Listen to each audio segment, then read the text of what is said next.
მოდი მიუბრუნდები რა აი ამ pre-workout-ებს და ცხიმის მწველებს განსაკუთრებით. აი ცხიმის მწველებს რა არის აი რატო არ მიესალმები? გულს ძალიან აჩქარებს. კი გაძლევს ენერგიას ეხლა, მაგრამ ორმაგად გართმევს. აი დილით მიცდია კოფეინის დიდი დოზა გამილევია კარდიომდე, სახში მოხსნილ ტრენაჟორი და მოსავემზადები ყოველ დილით რის ნახევარს დგები, ნახევარს.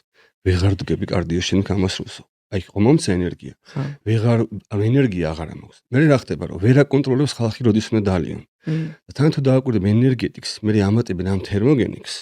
ორი ენერგეტიკია, შიგნით იქ არის შეიძლება ბეტალანინი მოდი ახსნა თერმოგენიკი რა არის? ხო, ტემპერატურას უმეტეს წევს სხეულში, სტიმულირებას აძლევს შენ სხეულს და უფრო მეტი ოფლი გამოდის, უფრო ცხელა რაღაცა აქტიური ხარ, მეტი ენერგია გაქვს, დიდი ხანი კარდიოზე შეგიძლია.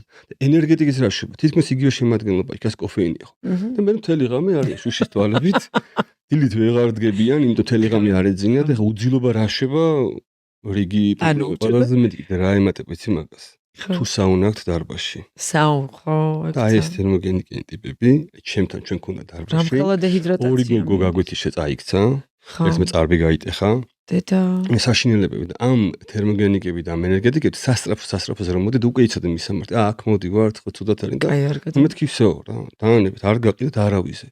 გონიათ რომ ეს გუშინ ქორწილში ვიყავი შევჭამ და ეხა ორმაგ დოზას მიიღებ და დონე დღეს დაწოვს ამ რაღაცას. უპასუხებლო გამოყენება პრეზიდენტიაში ხო